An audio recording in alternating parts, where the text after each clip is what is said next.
a do sistema nervoso central. Encéfalo, que a gente vai pegar síndromes vestibulares.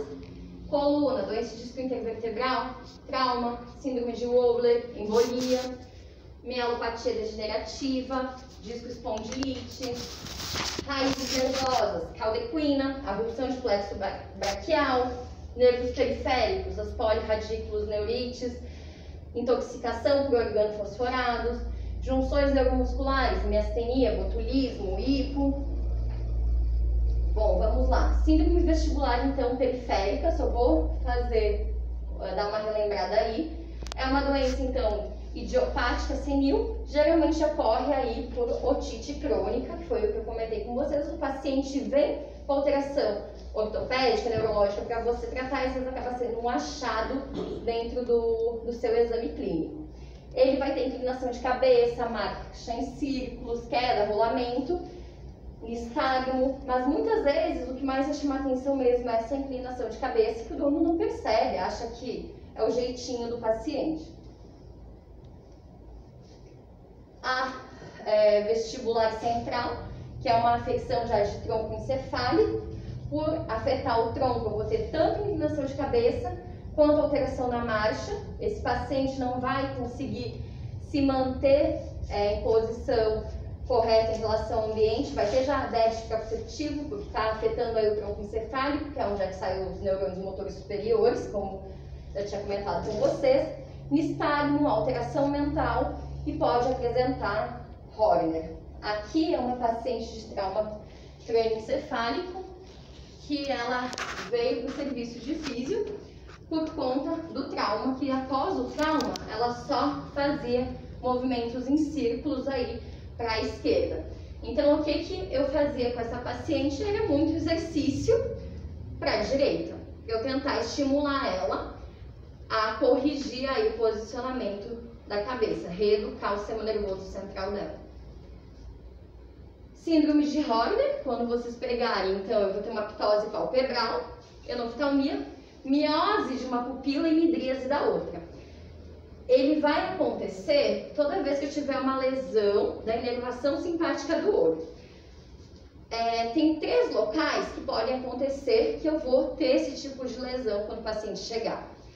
Lesão em medula espinhal cervical, por isso que eu coloquei aqui síndrome de Horner. Ela não é uma afecção, ela é um sinal para vocês saberem que se chegar um paciente assim, ele pode ter uma lesão tanto em cervical quanto medula espinhal de T1 a T3, ou então uma otite interna, porque ali eu vou ter a inervação de vestíbulo coclear, então vai ser aí uma síndrome de Horner de terceira ordem. Porém, eu coloquei mais por causa disso aqui, para vocês saberem que pode ter uma lesão cervical ou torácica quando o paciente chegar para vocês. Afecções de cerebelo. Eu vou ter então ataxia locomotora, dismetria, aquele paciente com aquela marcha incoordenada, que é onde que está o sistema de equilíbrio no cerebelo, tremor de intenção, que pode estar ou não associado, e hipermetria. Essa paciente, a Valentina, esse aqui foi vídeo do tutor, ele está um pouco difícil de observar, mas tentem observar os membros torácicos, a dismetria que essa paciente tem. Aqui, ele tenta fazer a filmagem, vou passar mais de uma vez para vocês. Ela tem uma dismetria principalmente do membro torácico esquerdo. Ele chegou na físio com um raio-x de todo membro torácico, que ela teria alguma afecção em cotovelo, punho, ombro, e tudo normal. Ela já tinha passado por 5 colegas veterinários e veio para fazer o tratamento de fisioterapia para punho, cotovelo, alguma coisa que eu achasse no raio-x. Só que ela não tinha nada no raio-x. Só que no exame neurológico, o que a Valentina tinha? Alteração de reflexo de ameaça, alteração do reflexo pupilar. Então, eu conversei com o tutor, expliquei para ele, olha, ela tem essas alterações de nervos cranianos, essa dismetria, Aí o cliente virou para mim e disse, não, ela é boba. Ela sempre foi boba assim, sempre foi retardada, fica com a patinha fazendo esse movimento. Falei, não, ela tem alteração nos nervos da face. Ele pegou a guia, as meninas estavam comigo, ficaram em choque. Ele chacoalhava a guia na frente do rosto para ver se ela piscava. Ela não piscava. Essa paciente eu encaminhei direto para a ressonância e ela apresentava o quê? Um tumor na fossa craniana caudal, que estava gerando efeito de massa, comprimia aí entre cerebelo e tronco encefálico. Ela realizou cirurgia para remoção da massa, não conseguiu remover toda a massa, porém melhorou muito a sintomatologia clínica. A Nina, labradora, essa aqui foi uma discussão até num dos outros módulos. Essa paciente veio procurar serviço por conta de displasia. Observem rolamento, queda, tremor de intenção. Essa daqui também foi para ressonância, só que eu só tinha ela em CD, não localizei. Essa paciente tinha uma alteração no desenvolvimento do cerebelo. Então, o que eu poderia fazer com ela na fisioterapia? Bastante exercício para tentar refinar o movimento dessa paciente.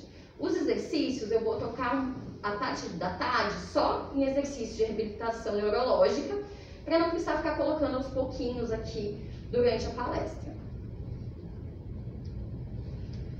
Outra menina labradora, 13 anos.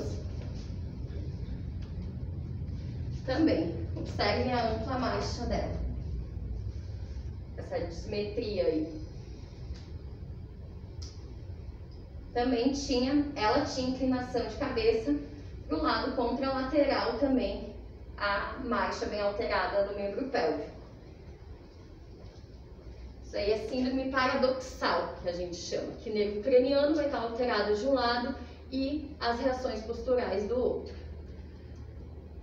As meningites, então, que são de origem inflamatória, infecciosa, vão acometer principalmente animais jovens, inflamatórios aí de origem desconhecida, talvez sejam autoimunes, infecciosos por bactéria, fungo, protozoário ou parasitas. Sinais, geralmente os pacientes vão ter dor intensa, vão apresentar sinais neurológicos e na sequência vão a óbito, porque até a gente conseguir realizar todos os exames, eles tendem a ir evoluindo mal. Agora a parte que a gente mais gosta, doença disco intervertebral. Pelo menos é uma das minhas partes favoritas, sou apaixonada por reabilitar lesão de pós-operatória ou conservadora aí de hérnia de disco. Então o que é a doença do disco intervertebral? Nada mais é do que a compressão da medula ou as raízes nervosas pelo disco. Então, que ele sofreu uma extrusão, a protusão está comprimindo a minha raiz que está passando ali em cima. Toda vez que eu vou ter uma doença de disco, uma hérnia de disco, eu tenho a degeneração, seja do anel fibroso, do núcleo pulposo, e eu vou ter, em cima dessa degeneração, uma alteração que vai estar comprimindo a medula. O disco é como se fosse o amortecedor da nossa medula. Pensa num tênis, aquele amortecedor fofinho, de gel, e ele vai perdendo a consistência, como eu posso falar, ele é macio, vai ficando mais duro, vai absorvendo menos impacto conforme o tempo vai passando. Em filhotes ele parece muito com gel e com o envelhecimento vai sendo substituído aí por cartilagem, vai ficando mais rígido. E o anel fibroso que vai ficar aí em volta do meu disco, segurando esse gel que está dentro, em que eu também vou tendo ruptura dessas fibras do anel, até que no momento ele vai ou protuir ou extrusar. Estudos, por exemplo, mostram que cães não condrodistróficos com mais de 20 quilos vão ter 62 a 92% de DDIV tóraco-lombar do tipo de extrusão e não protusão. Então eu vou ter mais extrusões do que protusões nos cães não condrodistróficos. Ou seja, é a extrusão de disco, que é a Hansen tipo 1, que vai acontecer. Desculpa, eu falei errado para vocês. a gente vai ter em cães não condrodistróficos. Então, cães de grande porte vão ter sim vão ter mais protusões do que os cães de pequeno. A extrusão, então, é o quê? Eu vou ter ali no Dash, no Shih Tzu, no Pequinês, que acontece, são os pacientes aí, até o logo da marca é um Dash, que vão ter alteração aí no material do núcleo pulposo. Ele vai perdendo glicominoglicanos, vai aumentando o teor de colágeno, vai perdendo elasticidade e vai substituindo aos poucos esse material interno por cartilagem. E como ele vai ficando mais rígido, a tendência com o tempo é que em algum momento ele empurre e rompa o anel que está em volta do disco. Os cães condrodistróficos, então, que são os Dash, Shih Tzu, Lhasa, eles têm 75 a 90% do seu núcleo pulposo substituído por cartilagem até 1 ano de idade. Por isso que a gente vai pegar pacientes aí com 2 a 6 anos apresentando extrusões de disco. São pacientes extremamente novos, que você olha, nossa, mas já tem uma hérnia de disco? Sim, porque ele já vai estar sofrendo essa alteração antes mesmo de completar 1 ano de idade. Então, 2 a 7 anos, pode ocorrer sintomatologia e vai acontecer de forma aguda. 24 a 90% então dos téquios vão apresentar mineralização de 1 ou mais discos. Então, vai ter uma média de 2,3 discos calcificados por cão, especialmente ali no segmento T10, T13, que é onde é que a gente pega as hérnias nos Dashes. E 85% dos pacientes vão ter entre várias vértebras, T12, T13, L1, e somente 15% na cervical. Aqui o videozinho explicativo sobre a hérnia de disco, do tipo extrusão. Tá mostrando aqui embaixo, tá o meu disco, em cima tá a medula. Então eu vou tendo a degeneração desse núcleo pulposo, até que num dado momento ele tá aqui, ó, funcionando como amortecedor de impacto, movimento de lateralização, ventroflexão. Como eu tô tendo a alteração desse núcleo pulposo, esse paciente vai estar correndo, pula do sofá, pula de uma escada, pum, teve um impacto de alta força e rompe esse meu anel, o material todo extravasa, comprimindo a medula de forma aguda. Na região cervical, a gente vai ver muita dor, são pacientes que chegam gritando na clínica, com uma dor bem importante, e eles geralmente chegam com uma tetraparesia aí não ambulatória, porém, a gente vê bastante paciente com claudicação neurogênica, com sinal de raiz, somente aquelas hérnias mais lateralizadas, e alguns chegam até mesmo deambulando, só que com a cervical baixa e gritando mesmo de dor. É uma região assim que dói muito mesmo. Quando vocês pegarem um paciente em crise aguda gritando, o grito desse paciente é assustador. A protusão, que ocorre então em raças não condrodistróficas, que o disco vai sofrer metamorfose, só que fibroide. Sinal de raiz é quando eu vou pegar alguma raiz nervosa. A colega perguntou o que é o sinal de raiz, né? Aqui, ó. Claudicação neurogênica. Eu vou pegar alguma raiz nervosa, seja ali da cervical, e esse paciente pode ter uma claudicação somente do membro torácico, uma lambedura excessiva na região pela compressão de nervos específicos que estão saindo ali da minha região de intumescência cervical, um pouquinho mais cranial também. A protusão, então, voltando, o disco vai sofrendo essa metamorfose fibroide, vai sendo substituído por material fibrocartilaginoso. Eu vou ter também uma desidratação do núcleo pulposo e uma degeneração mais importante do anel que está em volta aí do meu disco. É mais comum em animais um pouco mais velhos e de grande porte. Então eu vou ter aqui essa degeneração do disco, o material empurra, só que não chega a romper o anel que está em volta. É uma afecção que eu vou ter os sintomas mais crônicos, mais progressivo. Então demora para ir evoluindo no meu paciente. Então aqui novamente eu tenho a medula do meu paciente, entre elas estão os discos. Aqui embaixo, passando, tá o disco, em cima tá a medula. Vou tendo essa degeneração do anel, o núcleo sobe e vai comprimindo de forma crônica, progressiva, a medula que está passando em cima. E a Hansen tipo 3, que vai ocorrer extrusão do núcleo pulposo de forma aguda e não compressiva. Ela pode estar acompanhada, então, de uma necrose hemorrágica e até uma mielomalásica, como se fosse um tiro balístico atingindo aí a medula do meu paciente. Então, no momento em que esse fragmento sai, atinge a medula, vai gerar uma hemorragia muito grande local. A gente consegue ver pelo edema nível de ressonância e com isso a gente consegue fechar o diagnóstico. Porém, não é cirúrgico porque não tem como eu localizar esse fragmento e remover ele de dentro da medula. Aqui novamente a revolução das fibras. A classificação... Professora, então, em resumo, a protusão, o núcleo pulposo sai. Não. Rompe o anel fibroso. Não. Em resumo, extrusão, ele rompe o anel fibroso e o núcleo pulposo sai e comprime a medula. Certo. E protusão é o que protui. Não rompe. Oi? Não. Não rompe o anel fibroso. Na extrusão rompe. Uhum. E na protusão não. Na protusão não. Pense em protusão como uma deformação.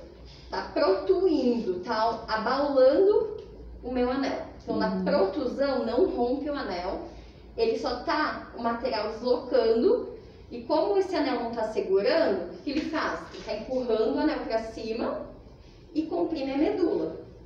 Por Certo. isso que é uma progressão mais lenta, porque o anel não rompe do nada e o material não sai comprimindo a medula. E essas duas são operáveis, né? As duas são operáveis de acordo com o teu exame neurológico.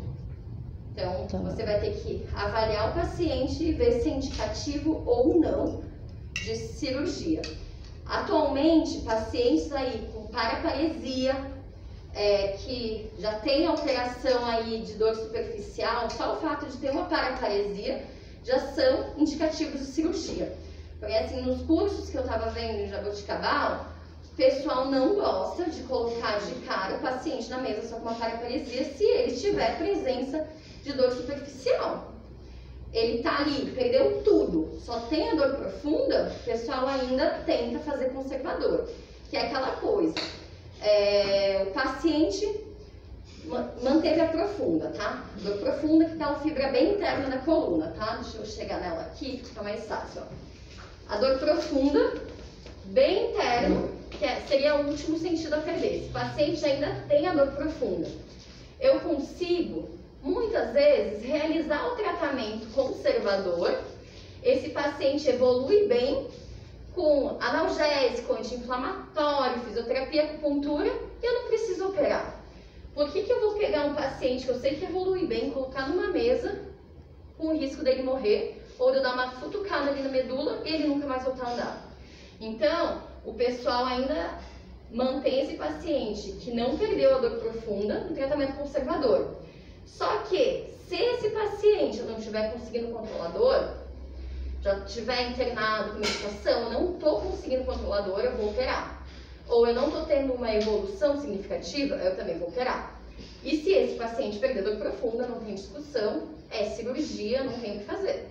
Professora, Oi. independente do tempo, para uma hernia antiga, sem dor profunda, vale a pena operar? Vale a pena operar. Os novos estudos mostram que, independente ao tempo de progressão, do tempo que essa hérnia ocorreu, você pode sim operar esse paciente mesmo depois de muito tempo. Só que assim, o que eu via nos meus pacientes? Quanto mais rápido o paciente opera, ele tem uma recuperação mais rápida, porque muitas vezes a gente acaba tendo degeneração na medula. Pela compressão, a hérnia está ali comprimindo. Então vai tendo uma necrose, vai tendo uma hemorragia, vai tendo efeitos secundários. Eu estou lesionando aí a minha medula e esse paciente acaba não tendo uma recuperação tão boa. Os pacientes que operaram rápido, eu vejo eles evoluindo muito bem. Então eu dou preferência para operar o mais rápido possível. Eu vi isso no mestrado, quando eu fiz, não só de operar rápido, mas até de começar isso pós-imediata, né? Rápido. Porque por tudo que você falou, né? De que a compressão, que a isquemia. A isquemia, radicais livres, a apoptose. Laser, o magneto, logo no pós-imediato, você tem uma recuperação maior dessa parte vascular. Acaba recuperando bem mais rápido. Vários estudos mostram aí que reduz mais do que metade do tempo. Assim, o paciente acaba recuperando em 1 mês, tem uma alta definitiva, versus os outros que chegam a 2, 3 meses, né, Mi? Tem uma pergunta aqui da Jolinha. A físio começa após o tratamento conservador ou pode começar durante? Ela perguntou, no caso aí, a colega perguntou se quanto que eu vou começar a físio no meu paciente que está fazendo o tratamento conservador aí para voltar. O que acontece? A físio, eu vou fazer ela por etapas. Eu cheguei lá, esse paciente está num quadro de dor, então eu preciso primeiro melhorar a dor. O que eu, Arielle, gosto de fazer? Cheguei o paciente em crise aguda, vou lá, faço um laser paravertebral, faço um TENS na região de coluna. Campo magnético eu não faço em crise aguda, eu espero aí em torno de 10 a 15 dias para ir começando, com frequência baixa, pouco tempo, 5, 10 minutos, ficou bem? Vou aumentando lentamente, eu não coloco campo magnético antes de 10 dias. Então, Por quê? Oi? Por quê? Porque tem muitos colegas que relatam o fato de você colocar numa crise aguda o campo magnético, esse paciente relaxa demais a musculatura paravertebral. E essa musculatura está fazendo o quê? Ela está estabilizando aquele disco. No momento que você relaxa, aquele disco que está por romper, muitas vezes acaba de romper. Nossa. Porque ela está segurando. Então você vai relaxando lentamente. Por quê? No tratamento conservador, o que eu estou esperando que aconteça? Que o organismo forme uma fibrose nesse anel e por isso eu consigo evitar a progressão dos sintomas e melhorar o caso clínico do meu paciente. Fibrosou, cicatrizou meu disco, por isso que eu tive a melhora. Então, no início, o que é importante? Esse paciente precisa, nos nossos consensos aí mostram que ele precisa sim ser mantido em confinamento aí por 4 semanas. Então, eu vou chegar na casa do cliente, fiz avaliação neurológica no tratamento conservador. Paciente tem dor profunda ainda, a gente quer... Eu estou agora com uma paciente aqui em São Paulo que eu vim, acabei pegando ela já essa semana por conta disso. Obesa. É uma DASH que devia pesar 10, 12 quilos, está com 21 quilos. Absurdamente obesa, as dobras já formando, tá assando, toda cheia de dobras. E essa paciente somente tinha profunda. A gente entrou com o tratamento aí, com prednisona, tramal, dipirona. A gente não entrou com gabapentina para estimular mais ainda o apetite, ela já está muito obesa. E entrou com a físio e a acupuntura já para alívio de dor. TENS, laser, moxa, acupuntura para aliviar a dor. A partir aí de 7, 10 dias em que eu perceber que a minha paciente está melhor, não está mais sentindo dor, eu já consegui remover as medicações que é controle álgico, aí eu vou começando com exercícios passivos, com bicicletinha, equilíbrio, para ela ir reabilitando. E depois ali, 20 dias, muitas vezes, é quando eu inicio exercícios como caminhada, mais lentamente, mas tudo é um processo. Então eu posso começar sim na fase aguda, inclusive aqui eu atendia muito na UQEP, que é a UTI veterinária, para auxiliar no controle de dor. Porque a gente consegue com os aparelhos de físio também fazer controle de dor, então tudo por etapas. Pode começar na fase aguda. Beleza? Aí a classificação das doenças de disco, só para a gente entender. Oi? Esse tipo 3, que é a explosiva, né, que você falou. Isso. Falou que não dá pra ver, no exame não dá pra ver. Não, na ressonância magnética, se eu fizer a ressonância em 48, 72 horas, o que eu vou ver no exame de imagem? Um edema da minha medula, como se fosse um tiro. Então, o tiro ali atingiu a minha medula e eu vou ter um edema aí de sangramento, hemorragia bem extensa. Então, isso me indica que eu tive a hérnia tipo 3. Porém, como é um fragmento balístico que entrou em algum lugar desse edema, que muitas vezes espalha por 3, 4, 5 segmentos medulares e está dentro da medula. Não tem como eu ir lá remover esse fragmento, ele vai ficar lá. Mas em relação ao diagnóstico, só daria para ver na ressonância, não daria para ver na tomo? Na mielotomografia. Na mielotomografia você vai ver o edema, tá bom? Uma outra diferença importante, essa sua dúvida aí de tomografia, mielotomo, quando eu realizar a tomografia e eu tiver uma extrusão aí de material de disco hidratado, que pode acontecer, eu posso ter tanto o material de disco hidratado quanto não hidratado. Fiz a tomo ou a mielotomo, que seria para captar o contraste. O material de disco cartilaginoso, ele capta o contraste. Só que o material de disco hidratado, ele não capta o contraste. Então, muitas vezes, você não consegue fechar o diagnóstico de uma hérnia por conta da mielotomo, porque o material hidratado não capta o contraste. Por isso que a gente ainda dá preferência para ressonância nesses casos. Aí os graus de déficit neurológico, grau 1, dor toracolombar, o 2 só vai ter aquela ataxia, uma paresia ambulatória, o 3 que já vem com uma paraparesia não ambulatória, e o 5, que seria o pior, já vou pular direto para o 5, que é o de paraplegia com perda da dor profunda. Então até o 4 eu não perdi dor profunda, e o 5 que é quando eu perco dor profunda e corro para a cirurgia. Aí aqui os videozinhos do Bob, como é que os pacientes muitas vezes chegam, quadro álgico, bem ofegante. Esse paciente teve DDIV cervical, ele chegou a realizar ressonância magnética, eu acho que entre C3 e C4, só que o ortopedista optou por não operar, porque ele tinha até presença de dor superficial. Então, apesar de ele estar tetra, ele estava respondendo bem ao tratamento conservador e com menos de um mês esse paciente já estava andando. Pacientes tetra, quanto à reabilitação neurológica, eu gosto de fazer 3 vezes por semana, tá? Sessões 3 vezes por semana, por quê? Neurologia é memorização. Quanto mais você estimula, mais rápido ele reabilita. Então, é um paciente que vai vir sim 3 vezes por semana na clínica. Diferente aí de um paciente paraplégico, ortopédico, que 2 vezes já tem uma resposta bacana. Em relação à radiografia, só lembrando, diminuição de espaço não significa que eu tenha hérnia de disco ali. Assim como se eu ver material calcificado dentro aqui do rostinho do cavalo, isso aqui só me indica que eu possa ter uma degeneração ali. Só que muitas vezes quando você faz a ressonância não é esse o ponto em que está acontecendo aí o responsável pelos meus sinais neurológicos. Lembrar também que essas alterações embaixo de espondilose ventral, isso daqui, às vezes você vê unindo, fazendo quase uma ponte óssea, não é responsável por alteração neurológica. E como diria o Dr. Ronaldo Casimiro, isso aqui é o diabo chegando a tua atenção do que realmente importa. Isso aqui não está comprimindo a medula está passando aqui em cima.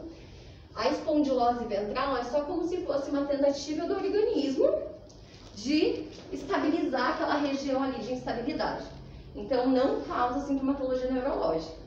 Faltam bastante estudos quanto ao porquê que formam as espondiloses, porém acredita-se que seja realmente para estabilizar essa região de instabilidade. Regiões que não têm ressonância e tomam o raio-x contrastado pode ajudar, fazendo tanto pela fossa de occipital quanto lombosacra e o contraste, porém também não vai ser fidedigno aí para a gente ter a localização exata. Ideal, a tomo, como acabei de comentar com vocês, ou a ressonância magnética. Tratamento, então, conservador, graus mais leves, restrição do espaço por 4 semanas, para a gente esperar aí que haja essa cicatrização aí dessa parte do disco aí que rompeu. Corticoide, o uso é bem controverso ainda, se vai usar corticoide ou line. Na minha experiência, eu prefiro utilizar corticoide porque eu vejo uma melhora mais importante no paciente. Caminhadas e exercícios leves.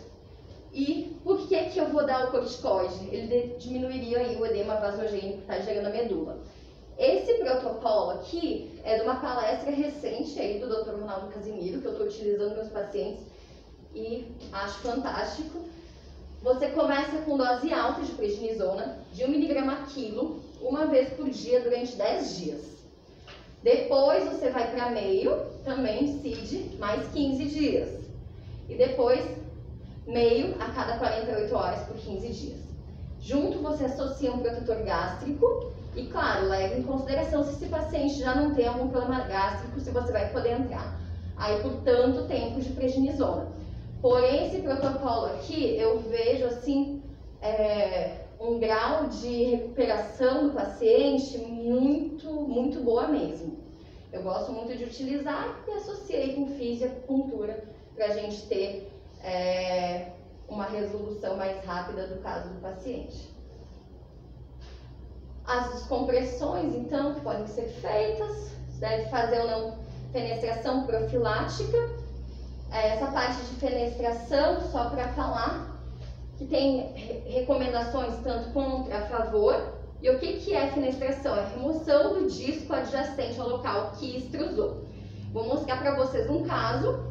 Não era um DASH, porém era uma pequenez, que aqui mostra. DASH tem 10% de mais chance de extrusar o disco adjacente. Essa pequenez, ela operou e em menos de um mês ela extrusou o disco adjacente, que não foi fenestrado. Então, na segunda cirurgia, o ortopedista optou em fenestrar o disco de cima, que é remover o material do disco, e a gente conseguiu estar com ela estável aí já há 2 anos, sem extrusar nenhum novo ponto. Agora vamos para alguns casos de reabilitação neurológica. O Spike é um beagle de 10 anos, então, que ele operou 2 vezes a cervical. Na primeira foi pego uma artéria, teve que parar a cirurgia, estabilizar ele e depois de quase 15, 20 dias conseguiram abrir de novo para operar a cervical.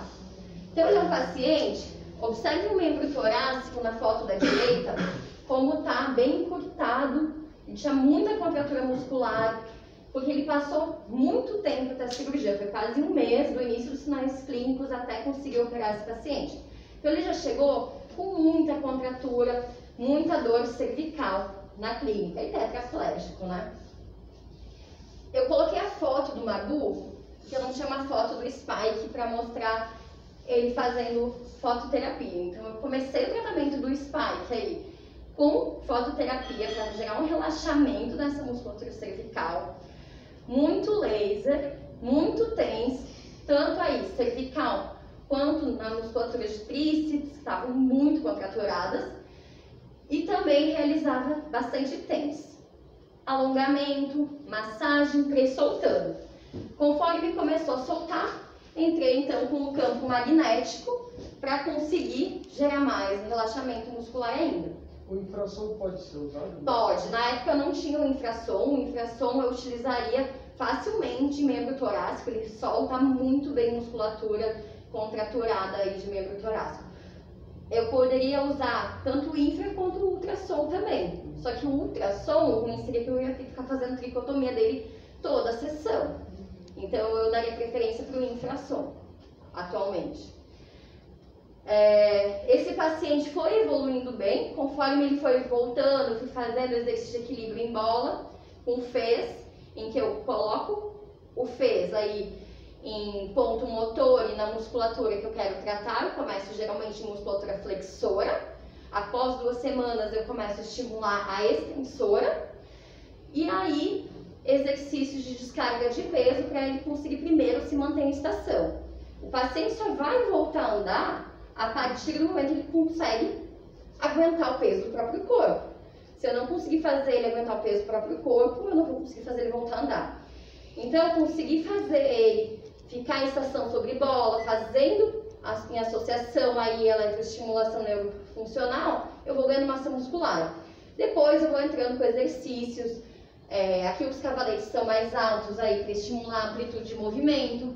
Posso ir alternando com as barras mais baixas para estimular a propriocepção e bastante hidroesteira. Esse paciente demorou quase 2 meses e meio aí para voltar a andar. Mas ele ficou excelente, perto do jeito que ele chegou. Peguei já Beagle. Beagle tem muita hérnia cervical com 1 ano de confinamento.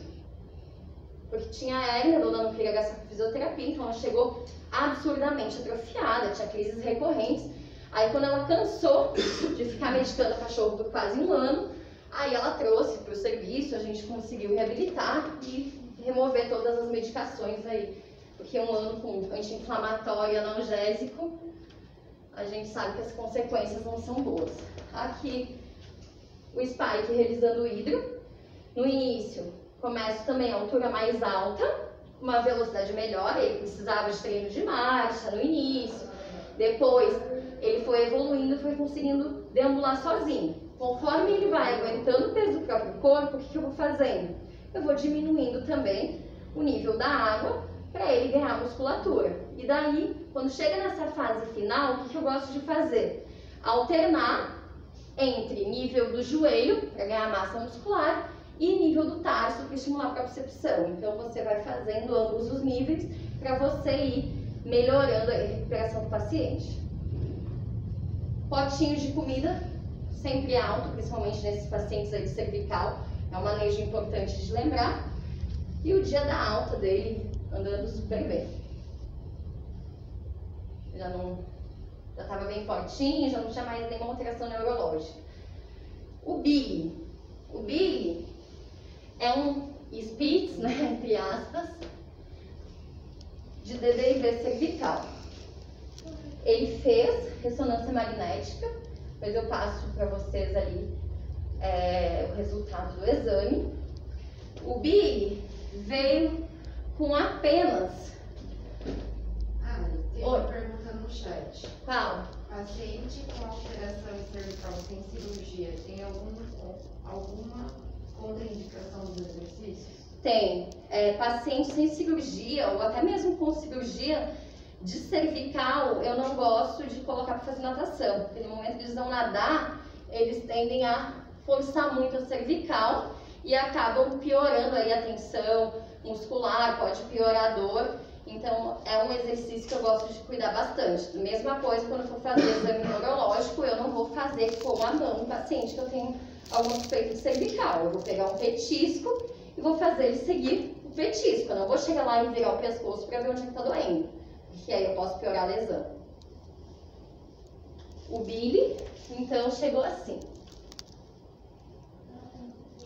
Ele estava já com 3 meses de evolução. Então, tinha muita contratura muscular. Ele tinha luxação de patela, colocefaleia, que eu acho que era no membro posterior esquerdo. Chegou a operar, mas não tinha ficado bem na época. Quando ele chegou aqui para mim com 3 meses de evolução, ele já tinha na conta 4 indicações de eutanásia. Só que a tutora, ela era enfermeira, uma senhora já bem de idade, e ela não se conformava que como que não tinha nada para fazer nesse paciente. Pela internet, ela localizou a gente e veio e chegou com ele assim. Aqui o resultado, então, da ressonância magnética do Billy. Ele tinha aí abaulamentos não compressivos, cervical mais alta, e uma protusão aí em C5, C6 e extrusão C4, C5. Então, ele tinha, sim, uma extrusão discal e a gente poderia entrar em cirurgia se achasse necessário, porque ele já tinha 3 meses de evolução. Então, ele tinha dor superficial, tinha dor profunda, só que ele não tinha os movimentos, só que ele estava extremamente contraturado. Então, ele também, eu comecei com fototerapia, laser, campo magnético, massagens e alongamentos, para a gente conseguir aí ir soltando essa musculatura, e depois a gente foi iniciando com a hidroesteira, altura de quadril. Nesse caso aí, eu sei que já fazia um tempo, né?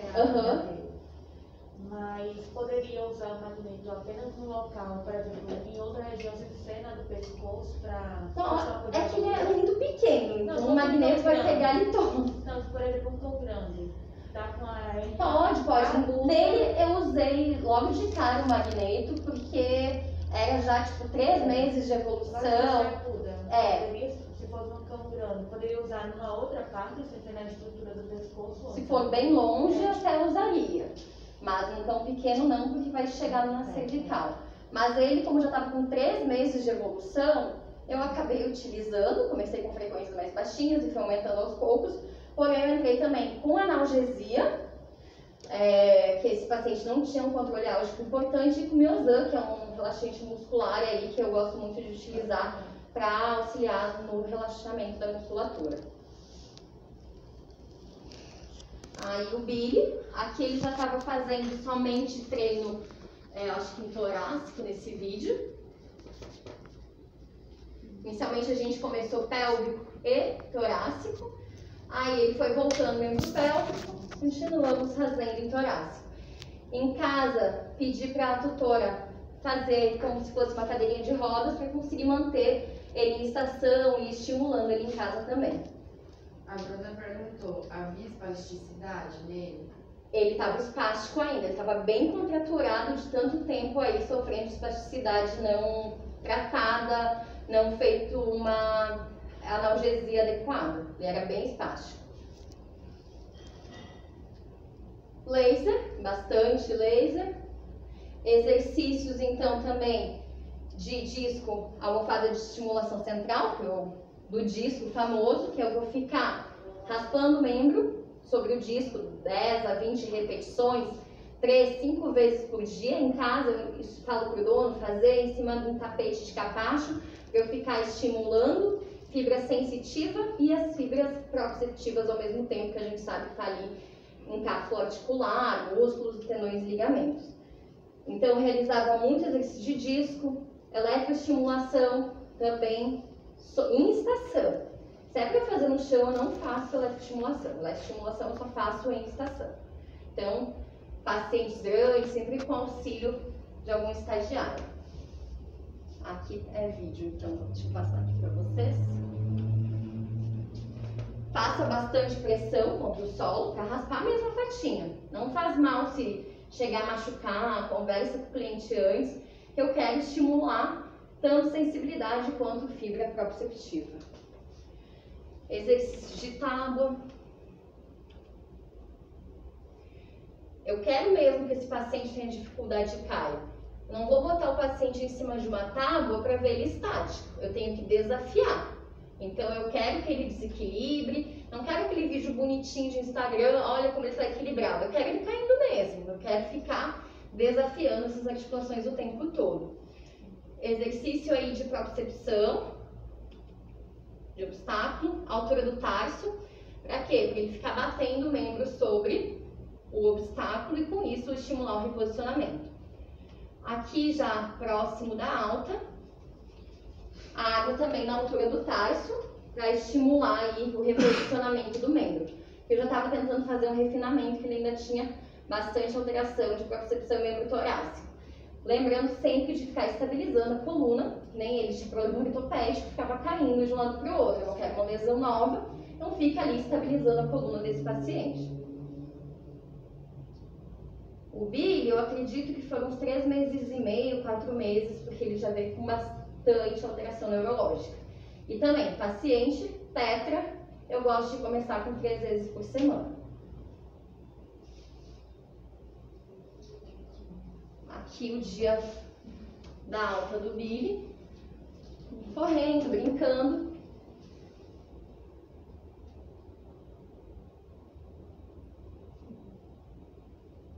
Esse paciente tinha 4 indicações de eutanásia, por isso que a gente vê a importância do nosso trabalho nesse momento. Ele foi operado? Não foi só tratamento conservador. A Luna, pequinês, a clínica do lado, ela pediu para eu ir avaliar e ver se eu podia fazer uma acupuntura, alguma coisa para controle de dor. No dia que eu cheguei, a primeira coisa que eu fui fazer foi o quê? Testar dor profunda. Essa paciente, quando eu cheguei lá, pequinês já tem o olho saltado, né? Essa paciente estava com o olho bem saltado, com muita celorreia. Peguei a pinça, fechei no membro posterior, não tinha mais dor profunda.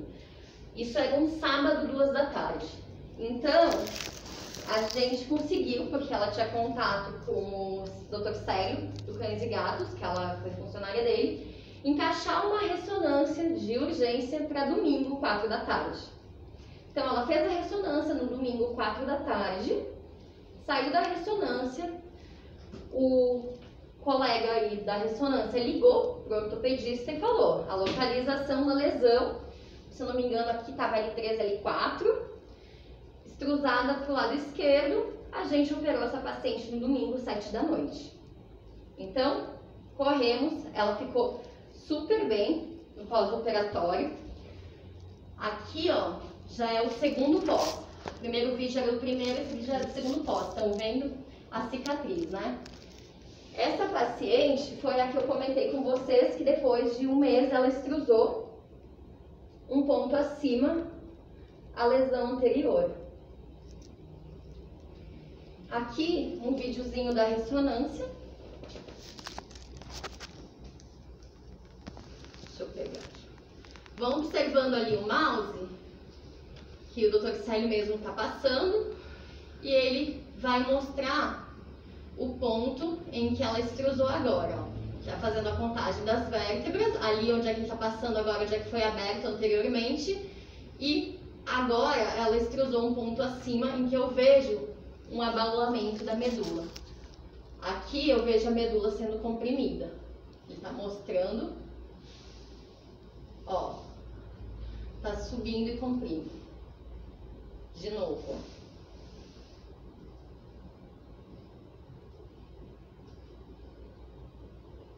Tá passando, vai chegar no momento em que a gente vai ver um abaulamento importante que mostra a compressão da medula. Ó, bem nesse ponto. Vocês estão vendo que chega a subir?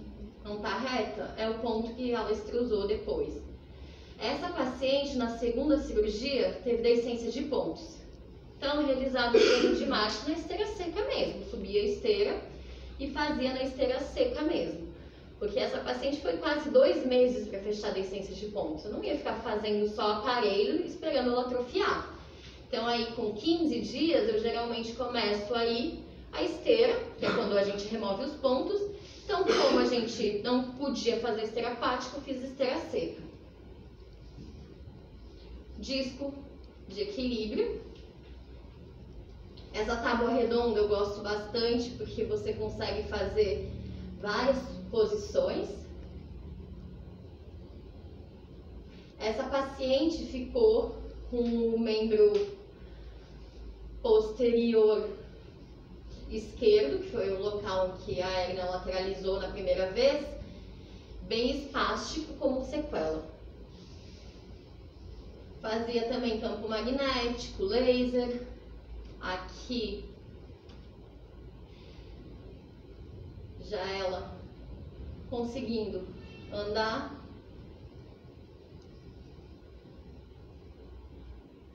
E andar medular. O que acontece no andar medular? A gente vai ter na medula como se fosse um local à parte de memorização, que são os geradores de padrão central, que acredito que vocês já tiveram em aula. Então, o que vai acontecer? Eu tive uma lesão aí, que interrompeu o fluxo meu de eletricidade, pensa num fio de eletricidade, parou aqui. Então, eu não vou conseguir passar o estímulo e ele chegar no sistema nervoso central, para o encéfalo entender que esse paciente tem que andar. Então, nessa porção final da coluna, eu vou ter os geradores de padrão central. Então, o estímulo vai subir, vai passar nesse cérebro que eu tenho aí na medula e vai estimular através de memorização, plasticidade, a movimentação do meu paciente. Então, o que acontece? Toda vez em que eu tiver uma lesão medular, que o paciente perdeu dor profunda, eu vou tentar estimular o andar medular, eu preciso cuidar somente de uma coisa. Essa lesão não pode estar em intumescência lombossácra. Se tiver intumescência lombosacra, eu não vou conseguir desenvolver o andar medular, porque eu vou estar afetando aí as fibras que eu vou estimular esse andar por reflexo. Então, tem que estar um pouco acima dessa região para eu conseguir desenvolver o andar. Eu vou depender de plasticidade na medula, vou depender de memorização. Começo com o membro posterior, depois vou associando junto com o membro torácico, porque o membro torácico vai modular o membro pélvico. Então, eu começo com o pélvico e depois vou indo para o membro torácico junto, né? Boto o primeiro paciente na prancha, conforme ele vai evoluindo, tiro ele para ele conseguir andar dos 4 membros. Aí você pode fazer o estímulo tanto anal quanto o de cauda. Esse daqui era o Pumba. Esse aqui foi um paciente que me mostra também que eu acabo sendo muito adepta a tratamento conservador, que ele foi direto para a cirurgia tendo dor profunda, mas infelizmente não voltou. Então a gente desenvolveu um andar medular. Essa foto aqui ele está fazendo eletroestimulação. E o Pituque? O Pituque é um pitbull de 10 anos que veio para reabilitação. Ele também tinha descomprimido uma hérnia do tipo extrusiva tóraco-lombar. Só que esse paciente, eu não estava me conformando, porque a gente realizava tudo, porém ele só tinha voltado do membro posterior direito. O esquerdo, esse vídeo não está tão bom, o próximo está melhor. O esquerdo, ele basicamente não respondia.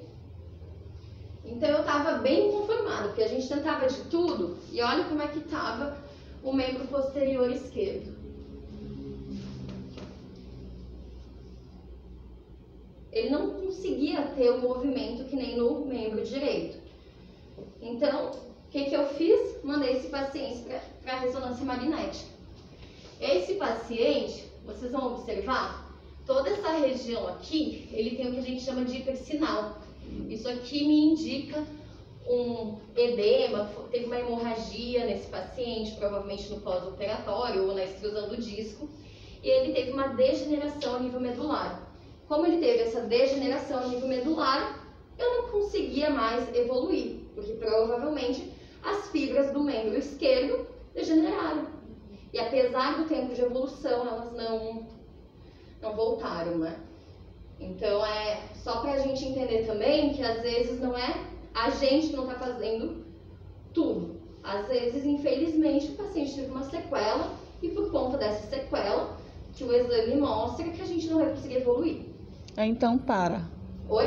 Para os exercícios da fisioterapia. Não, você pode continuar, só que vai aí da consciência do cliente, ele entender, ó, eu tenho uma degeneração de medula, provavelmente, a partir do ponto que a gente está aí com 4 meses de evolução, disso aqui não vai mais evoluir, então eu vou colocar uma cadeirinha de rodas, a gente continua físico por qualidade de vida, só que para o cliente não ter aquela expectativa de que meu cachorro vai voltar a andar. Porque eu cheguei no meu limite, eu já fiz um membro voltar, o outro não volta porque eu tenho uma degeneração medular. Então não é porque você não está sabendo fazer seu trabalho, é porque, infelizmente, eu tive uma degeneração da medula e eu não vou conseguir fazer ele voltar a andar porque essa medula não está íntegra. É mais pela expectativa do cliente. Então aqui... Que hora que você quer parar com os Que horas são? 10 para 10. Tá bom, quando a gente acabar de ver, a gente vai. Então aqui novamente, ó, mostrando toda essa região mais branquinha, é a região em que eu tive a gliose ali nível medular.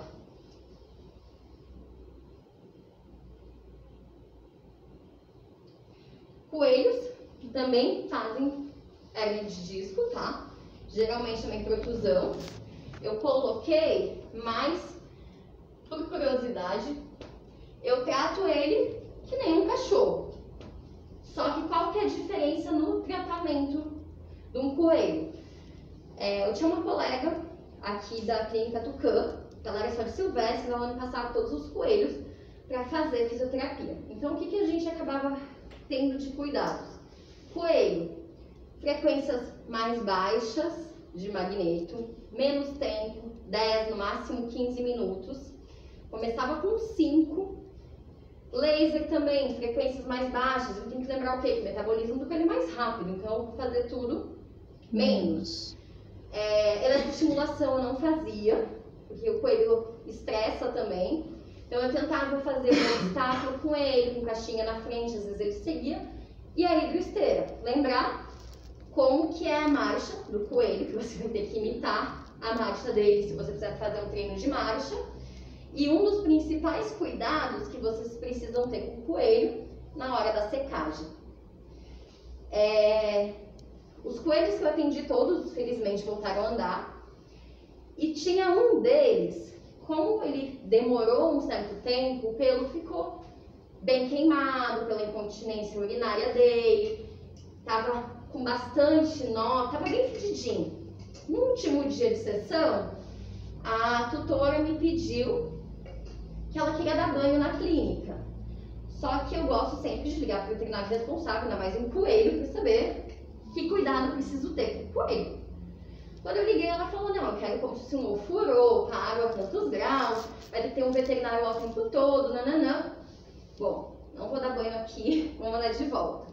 E acabou sendo, de certa forma, a minha sorte. Porque o que acontece? O coelho, principalmente na hora da secagem, você precisa estabilizar bem a cervical.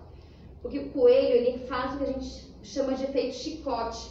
Se ele se estressa, ele pode convulsionar e ele faz isso aqui com a cabeça. Quando ele faz isso daqui com a cabeça, ele rompe o ligamento no cal e ele tem uma compressão de SARA e morre por parada cardiorrespiratória. Então, coelhos, quando eu ia para fazer a secagem, era uma pessoa só para estabilizar a cervical e fazer a secagem só com secador e sem soprador. E eu já deixava o cliente ciente que ele não ia voltar totalmente seco, por causa desse risco. Então, o coelho tem que ter esse cuidado. Vamos pro cough?